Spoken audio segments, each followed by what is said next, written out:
Good morning. This morning I decided to make some French toast. I promised CL a long time ago that I would make some. And then again yesterday, I promised him I would make some. It's one of his very favorite things that his mom used to make. And in fact, next week we will be sadly celebrating 3 years that she has been with the Lord. And that's always a sad time. And so this morning, I decided to carry out my promise that I would make him some French toast. And so I'm going over here and turn out this light and see if it makes it better, because it's kind of glary. I can cook without it. All right, so here, this morning we're going to use, I'll show you some ingredients. We're going to use butter, eggs, syrup, Carnation evaporated milk, and a little bowl bread. Doesn't really matter what kind of bread. So that's some of our ingredients, and I'll explain it to you as I go along. And I already started before I decided to make it. I had already started. So I'm going to put you back over here. You might get a little nauseous, but bear with me. Okay, I think you can see me and what I'm doing. All right. This is a nice black iron griddle, which I hope will work because I don't usually use it. I usually use a skillet, regular skillet, but today we're going to use the black iron skillet. So we're going to turn on like a high to medium heat, and I'm going to shut this blind, maybe turn on this light. I don't know, does that help? Maybe a little. Okay.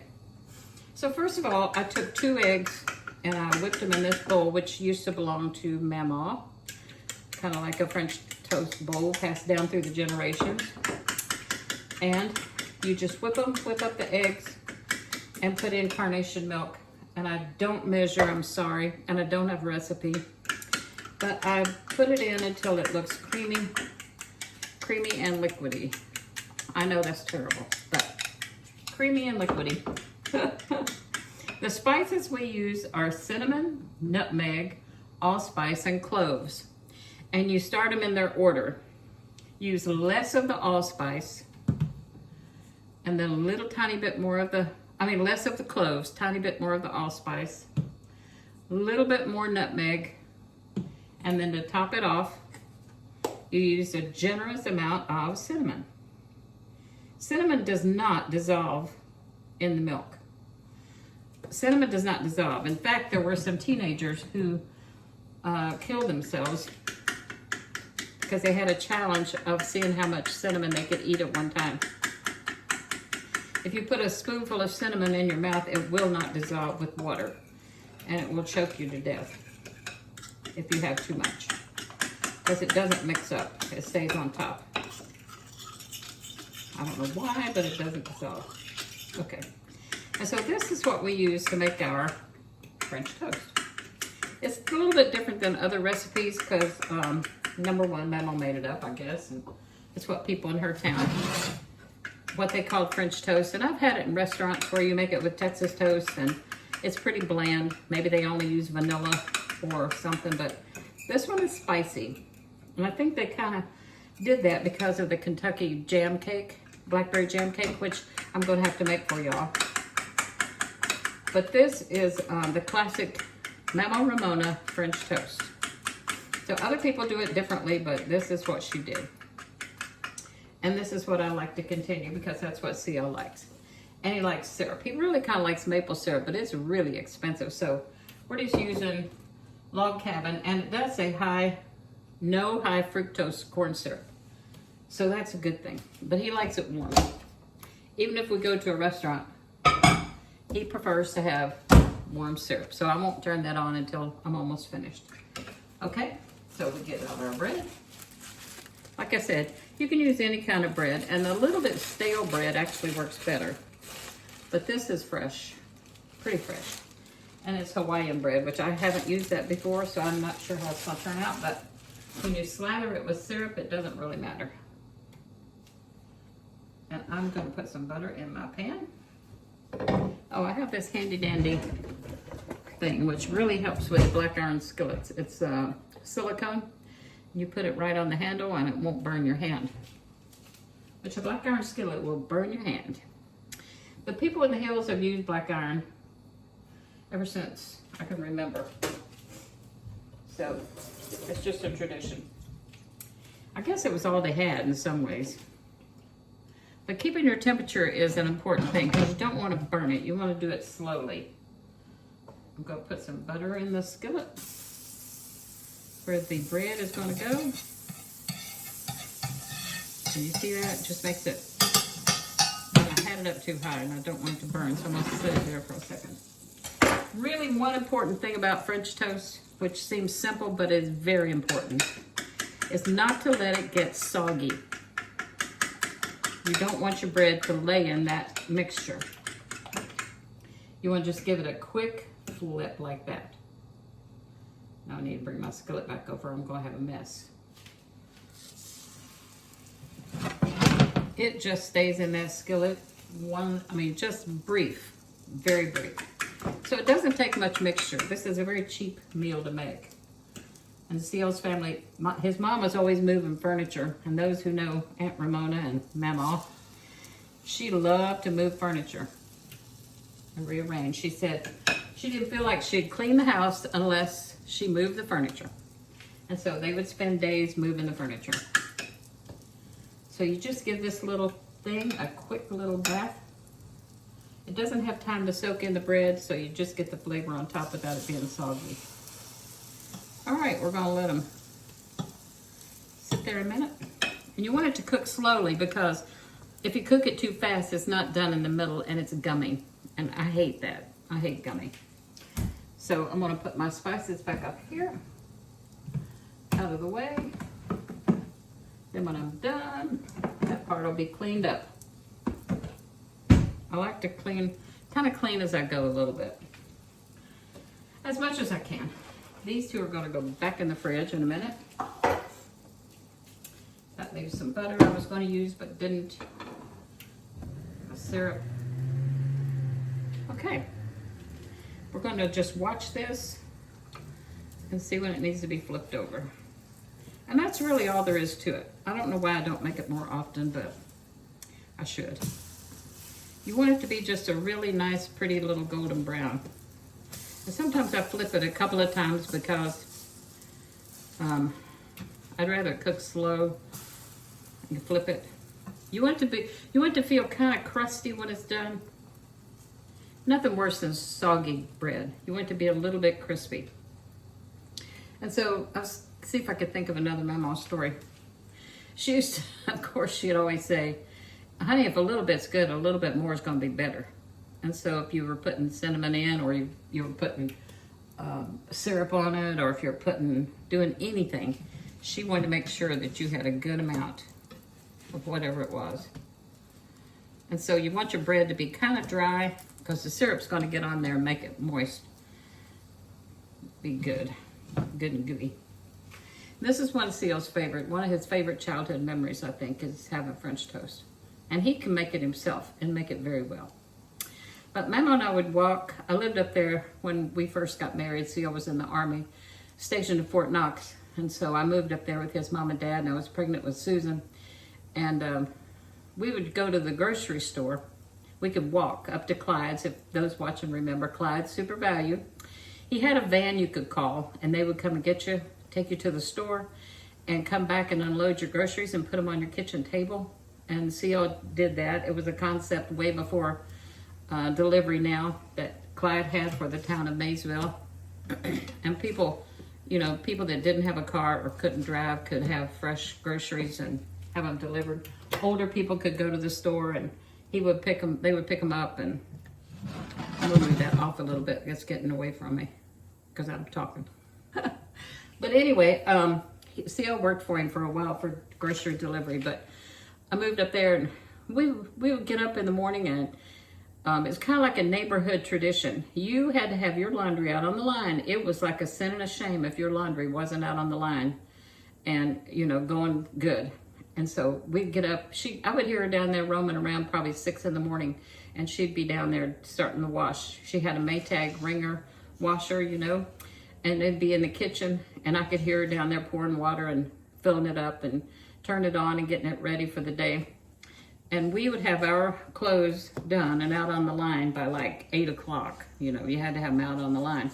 And she was so particular about how those clothes hung on the line. You had to have everything separate so it was pretty. Like the women in the neighborhood kind of had a contest for their laundry. You know, you had like all the underclothes, which you kind of put them behind things. And then you'd have all the sheets in one area, all the towels in one area, all the pants in one area, all the shirts in one area. And they had to be hung just so. You couldn't just flop them across the line. The shirts we'd hang up by the seams delicately with a pin, stretched out so they wouldn't be all swooped in the middle. And the towels had to be, you know, you shake them out really good and had to be hung just a certain way. She was really particular about her laundry, and the clothes had to be just beautiful. But we did that, and then it would be time for lunch, and so we'd come in and she would make us French toast because it was quick. And we'd have French toast to eat. And usually Asil was in the Army, and the 2 younger brothers were usually at school by that time. And so we'd go out and do work like that. But she always treated me like her daughter. She didn't have girls. And so she treated me like the daughter. And she'd make me eat. And I was used to just eating, you know, like farm food. We had mostly vegetables. And my mom didn't want us to overeat like a lot of meat at one time. So whatever she fixed, she would fix like one nice serving of the meat. And then we had like 3 or 4 different kinds of vegetables, and always had cornbread or biscuits, usually cornbread. So you fill your plate with homegrown vegetables and, you know, a little bit of the meat product. So I was used to eating that way, and I was very trim. Well, when I went up to Memo's house, it was kind of the opposite. Memo wanted to make sure that you had enough. And if she made fried chicken, she wanted to make sure that you had enough pieces, or if she made anything, you had to have a nice big serving. And so I started to gain a little bit of weight naturally because I was used to having mostly vegetables. But her cooking was so good. And if you notice, I'm buttering each one of them as I take them off. Asil likes a lot of butter. Well, not a lot, but you know. I'm gonna put my syrup on. I'm gonna heat it 40 seconds. I don't want it to get too much. Put another piece on. And we butter it as we go. I'm telling you, this only takes a second. And it's very economical. And you don't have to use a lot of syrup on it. You can still make it not quite so fattening. And you can always use natural syrup. You can use like healthy bread.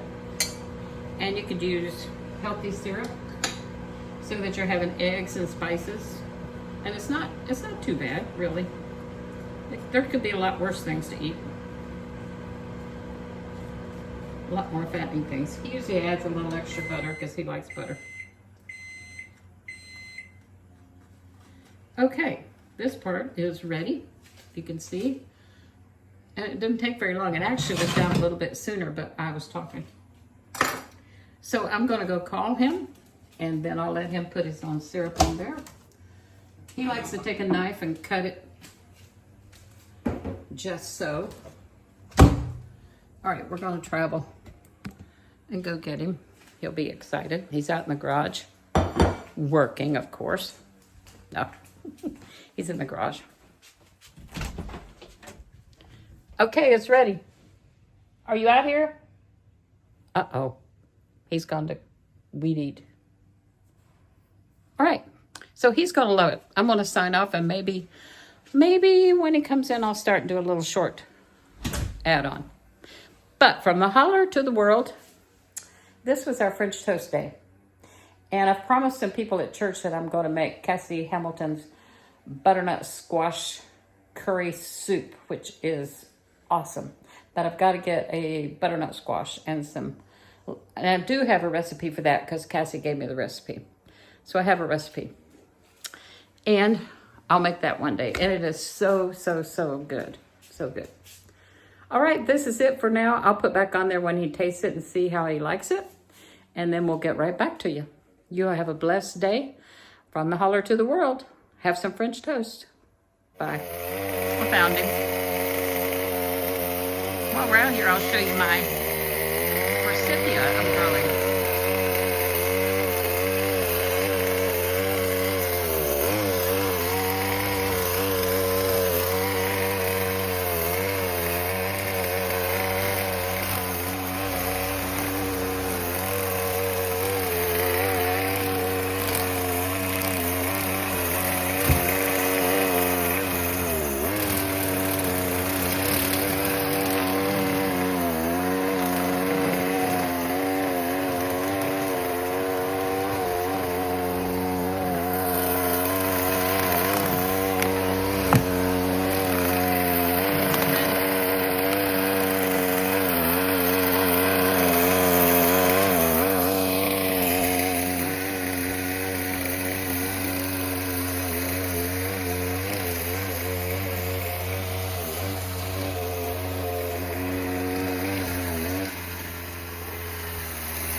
coming to eat it? Yeah. I was telling him a little story, a little history, how your mama used to make that when y'all rearranged furniture and worked all day. Your mama would make you French toast. Yes. Yeah, she did. One of your favorites. One of my very favorites. So we got to see you pour it on and see if it comes up to par. Might not be as good as yours. Put butter on it. I did put a little butter on it. Looks a little brown, but... It is a tiny bit brown. I was talking to the folks. All right, let's see. He likes to cut it just a certain way. Well, the same way everybody else cuts it, I would say. I don't know. Maybe. You make French toast sticks, actually.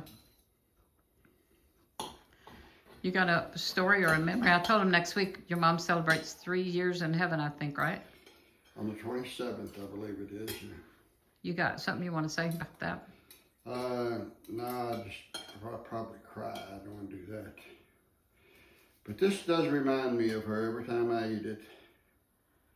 I don't know where she got the recipe, but... Yeah, I told him we didn't have a recipe, but we just kind of went by how it looked and felt. Nobody ever said where she got it. She just had it. That's 4 spices. Uh-huh. Is it similar? Mm-hmm. So what do you think?